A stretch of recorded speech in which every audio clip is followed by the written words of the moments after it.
Bonjour chers amis, j'espère que vous allez bien. Je suis très heureux de pouvoir vous retrouver par l'intermédiaire de notre chaîne YouTube pour vivre ensemble cette séance de KT+. Voilà, nous sommes séparés, nous ne pouvons pas nous voir, nous ne pouvons plus nous rencontrer, mais on dit merci au Seigneur pour l'intelligence des humains qui ont permis d'avoir de tels appareils, de tels moyens techniques pour que nous puissions rester connectés les uns avec les autres. Alors, je sais que ça fait déjà quelques jours qu'on est dans cette situation de confinement et je sais combien c'est pas facile pour la plupart d'entre nous parce que nous aimerions tellement pouvoir vivre une vie normale. Il en est ainsi. Alors, pour nous les chrétiens, c'est important, voilà, de grandir dans la foi et surtout de grandir dans l'espérance. Vous voyez, ça vraiment, c'est une chose qu'on va garder en nous.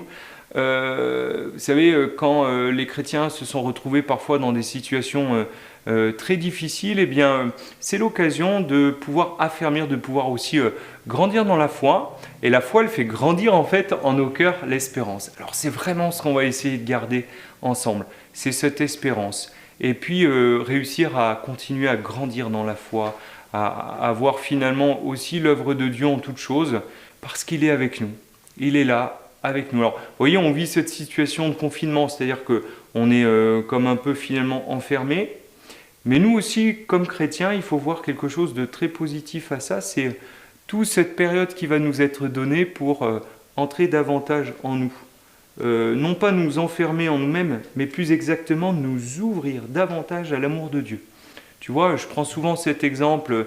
L'autre fois, quand on a chanté le chant de Jésus soit le bienvenu chez toi, je te disais, tu vois, eh bien le Seigneur, il est là, il frappe à la porte de notre cœur. Et toi, tu as juste à ouvrir la porte pour qu'il vienne demeurer, habiter en toi. On sait que ce temps du carême est un temps tout particulier pour laisser l'amour de Dieu entrer en nous. Et tu sais aussi que le 25 mars, nous célébrons une très grande fête qui s'appelle la fête de l'Annonciation. Alors aujourd'hui, ensemble, on va regarder un petit peu plus qui est la Vierge Marie.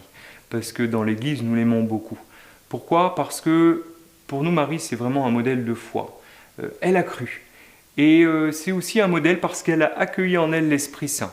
Elle est aussi un modèle parce qu'elle a accueilli en elle la parole de Dieu. Elle retenait tous ces événements et elle les méditait dans son cœur. Elle les méditait dans son cœur.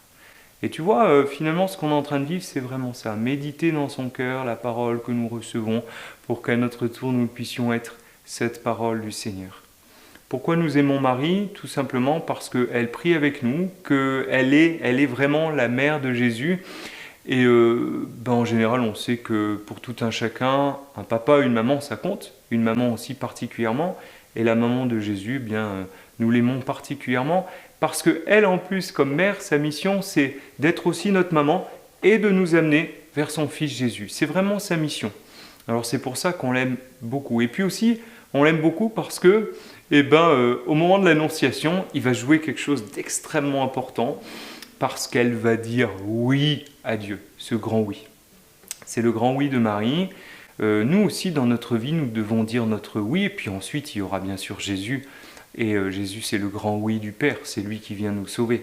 Mais il a fallu que Marie puisse dire oui pour porter en elle son enfant, le Fils de Dieu. Alors c'est la raison pour laquelle on l'honore d'une manière toute particulière.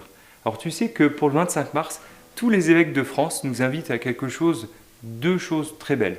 La première, c'est qu'à 15h30, ils nous invitent, et tu pourras le retrouver sur le Facebook de la paroisse, tu pourras le retrouver sur le site internet de la paroisse, donc ils nous invitent à nous retrouver tous dans la prière à 15h30 pour que nous puissions dire ensemble le chapelet en communion avec tous les pèlerins, tu sais, qui sont à Lourdes.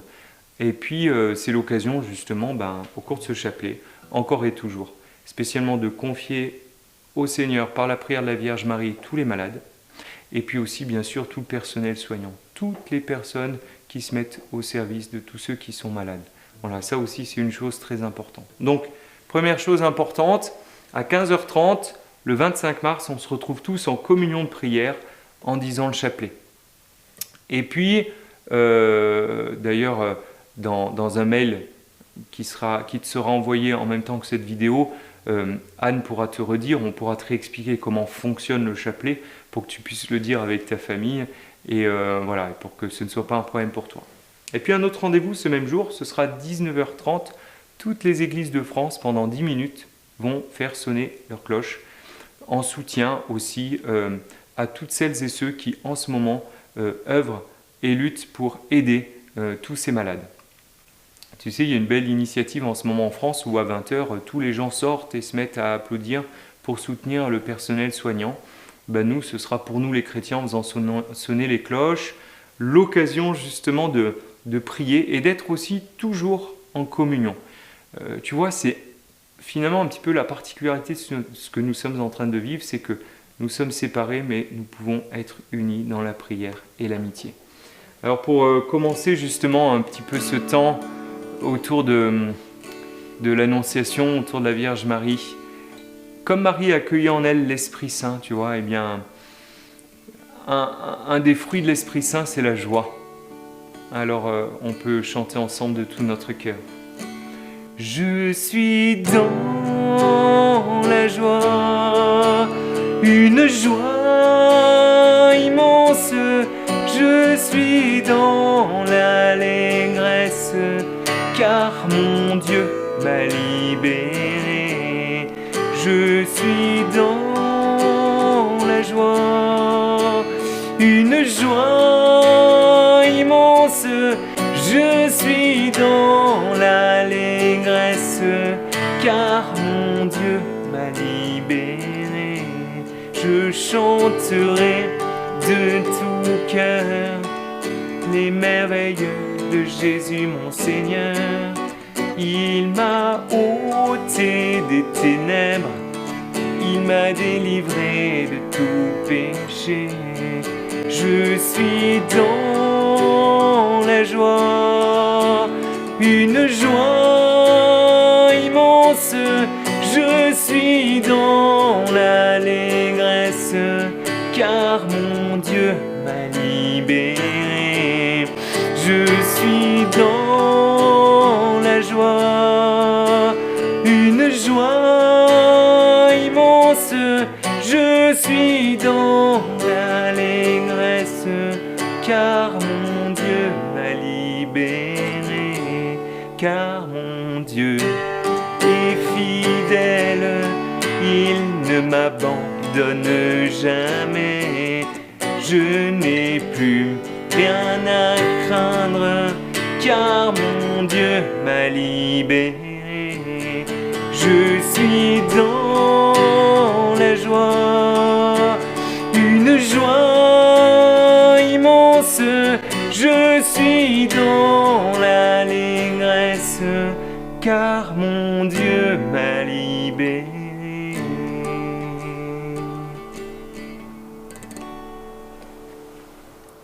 Voilà, chers amis, nous sommes vraiment dans la joie d'être rassemblés ensemble aujourd'hui, de pouvoir vivre tous ensemble ce temps. Alors, pour continuer autour de la Vierge Marie, Marie, tu vois, c'est celle qui a dit oui en réponse à Adam et Ève qui, tu sais, dans le livre de la Genèse, disent non à Dieu, se séparent de Dieu, se coupent de cette relation d'amour. Et ainsi, le mal va entrer dans le monde, la mort va entrer dans le monde.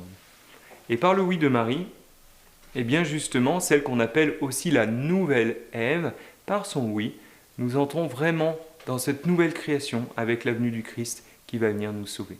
Alors il y a dans l'Écriture un passage tout particulier, dans l'Évangile de Luc. Comme d'habitude, je t'invite à prendre, bien sûr, ta Bible, le livre de la parole que tu as reçu. Je pense spécialement à ceux qui sont en CE2, qui l'ont reçu il n'y a pas très longtemps. Et tu vas pouvoir aller dans l'Évangile de Luc, au chapitre 1, et à partir du verset 26 jusqu'au verset 38. Écoutons ce beau passage de l'Écriture. Le 6e mois, l'ange Gabriel fut envoyé par Dieu dans une ville de Galilée du nom de Nazareth, à une jeune fille accordée en mariage à un homme nommé Joseph, de la famille de David. Et cette jeune fille s'appelait Marie. L'ange entra chez elle et lui dit : « Réjouis-toi, comblée de grâce, le Seigneur est avec toi. » À ces mots, Elle fut tout troublée et elle se demandait ce que pouvait signifier cette salutation. L'ange lui dit, « Sois sans crainte, Marie, car tu as trouvé grâce auprès de Dieu. Voici que tu vas être enceinte, tu enfanteras un fils, et tu lui donneras le nom de Jésus. Il sera grand et sera appelé Fils du Très-Haut. Le Seigneur Dieu lui donnera le trône de David son père. Il régnera pour toujours sur la famille de Jacob, et son règne n'aura pas de fin. » Marie dit à l'ange, « Comment cela se fera-t-il, puisque je suis vierge ?» L'ange lui répondit, « L'Esprit Saint viendra sur toi, et la puissance du Très-Haut te couvrira de son ombre. C'est pourquoi celui qui va naître sera saint et sera appelé Fils de Dieu. Et voici qu'Élisabeth, ta parente, est elle aussi enceinte d'un fils dans sa vieillesse, et elle en est à son 6e mois, elle qu'on appelait la femme stérile, car rien n'est impossible à Dieu. » Marie dit alors, « Je suis la servante du Seigneur, que tout se passe pour moi comme tu l'as dit. » Et l'ange la quitta. Voilà ce beau passage qu'on appelle l'Annonciation. Alors si tu veux bien, on va faire ce petit chemin ensemble. Il y en a certains d'ailleurs qui se préparent bientôt à recevoir l'Eucharistie, c'est-à-dire la première communion. Moi j'aime toujours, quand j'entends ce passage, le mettre en lien avec la messe, l'Eucharistie. Pourquoi ? Parce que tu sais qu'à la messe, il y a 4 parties. La première, qu'on appelle le temps de l'accueil. Ensuite, il y a le temps de la parole, la liturgie de la parole, le temps où on écoute la parole de Dieu, Dieu qui vient se donner dans sa parole. La troisième partie qu'on appelle la liturgie de l'Eucharistie, le moment où on offre le pain et le vin qui deviennent le corps et le sang du Christ, ainsi que la communion. Et puis la 4e partie, l'envoi. Et bien si on prend ce passage, on se rend compte que c'est exactement comme une Eucharistie. D'abord, il y a le temps de l'accueil. Tu vois, qu'est-ce qui se passe ? Marie est chez elle, l'ange vient la visiter. Quand tu vas à la messe, c'est pareil, tu vas te laisser visiter par le Seigneur, et le prêtre, tu sais, par 4 fois, il dit « Le Seigneur soit avec vous ». Et toute l'assemblée répond « Et avec votre esprit ». Et là, regarde comme c'est beau. Eh bien, en fait, l'ange Gabriel vient visiter la Vierge Marie et lui dit « Réjouis-toi, Marie, comblée de grâce, le Seigneur est avec toi ». On retrouve cette salutation, celle qu'on entend dans la salutation liturgique. Et au début de la messe, on prépare notre cœur à vivre ce que nous allons vivre, on demande pardon au Seigneur pour nos péchés, et l'ange de la part du Seigneur prépare le cœur de Marie. Deuxième partie, on réentend le Seigneur soit avec vous au moment de la lecture de l'Évangile, nous entrons dans le temps de la parole. Et là, je ne sais pas si tu as remarqué, mais l'ange de la part du Seigneur vient dire la parole à Marie. Et Marie, elle est attentive, elle est à l'écoute. Comme toi, quand tu es à la messe, tu es appelé à être attentif à l'écoute de la parole de Dieu. Et puis, ensuite, il y a le grand miracle, le grand mystère de l'Eucharistie. Alors là, où l'Esprit Saint vient consacrer le pain et le vin, où le Christ vient se rendre présent, où l'Esprit Saint vient transformer aussi le cœur de l'assemblée. Et Marie, elle dit, mais comment cela peut-il être possible ? Et bien finalement, c'est exactement la même question qu'on peut se poser quand on vit l'Eucharistie. Comment est-ce possible qu'un peu de pain et de vin deviennent le corps et le sang du Seigneur ? Eh bien la messe, c'est exactement ce qui se passe. Et là, pour la 3e fois, le prêtre, au moment de la préface, dit aussi « Le Seigneur soit avec vous ». Et donc c'est là qu'apparaît ce grand mystère où l'Esprit Saint vient sur Marie, le même Esprit Saint qui vient consacrer le pain et le vin, le même Esprit Saint qui vient aussi sur toute l'assemblée. Et puis ensuite, la 4e partie de la messe, c'est l'envoi. On n'est pas fait pour rester entre nous, on est fait pour être envoyé, pour partir annoncer cette bonne nouvelle. Et le prêtre dit pareillement, le Seigneur soit avec vous. Et là, tout le monde est béni et on est envoyé aller dans la paix du Christ. Et on voit bien que l'ange, il ne reste pas avec Marie. Dernier verset, et l'ange la quitta. C'est-à-dire que nous aussi, on est appelés à porter les merveilles du Seigneur, à aller annoncer tout ce que nous avons reçu. Eh bien, Marie va elle aussi se mettre en route puisqu'elle va aller visiter ensuite sa cousine Élisabeth. Et d'ailleurs, avec cette première partie de l'Annonciation, de ce texte, et avec aussi la visitation où Élisabeth va dire de Marie qu'elle est comblée entre toutes les femmes et que Jésus, l'enfant qu'elle porte dans son ventre, est béni. Eh bien, avec ces 2 parties-là, on a la première partie de la prière du « Je vous salue Marie ».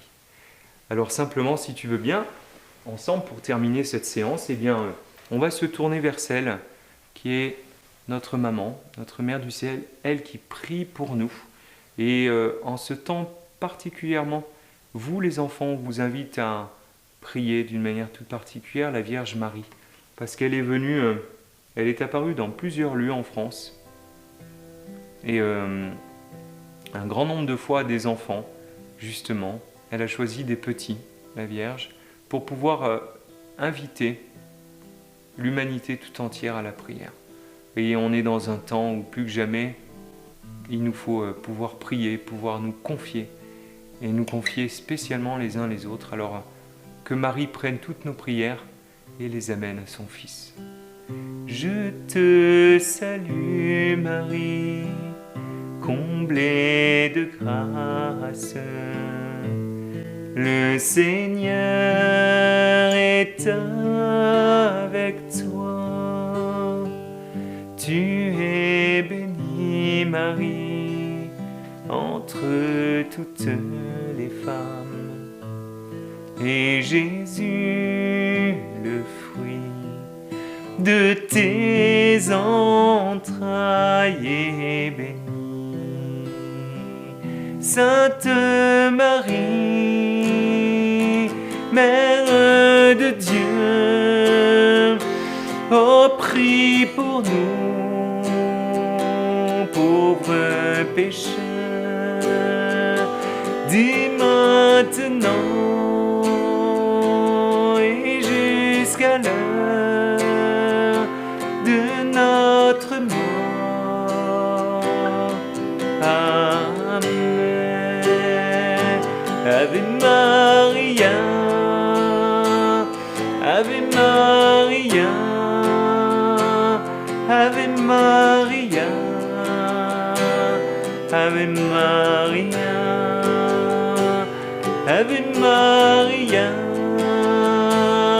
Ave Maria, Ave Maria, Ave Maria, Ave Maria.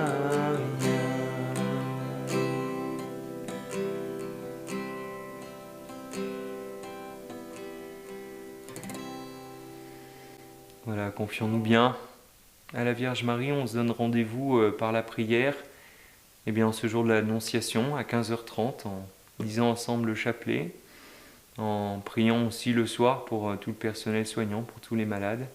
Et puis restons bien unis, gardons nos cœurs dans la joie. Et encore une fois, cher ami, prends le temps vraiment, tu vois, parce que on est dans nos maisons, on a un peu plus de temps. Redoublons d'efforts pour prendre ce petit temps pour prier. N'oublie pas de faire ton petit coin prière chez toi. Et puis le matin et le soir, te tourner vers le Seigneur. Tu verras que ta journée se déroulera mieux. Tu verras que ton cœur sera plus en paix. Ton cœur sera dans la joie. Et plus tu vas accueillir l'amour du Seigneur en toi, plus tu seras dans la paix. Alors c'est cette paix que nous demandons du Seigneur et que je donne à chacun par cette bénédiction de la part du Seigneur. Qu'il vous bénisse et vous garde dans sa paix et sa joie. Au nom du Père et du Fils et du Saint-Esprit. Amen. Et puis on se retrouve très vite pour une nouvelle séance de caté. Que le Seigneur vous bénisse en abondance. Et puis à très vite. Et merci encore.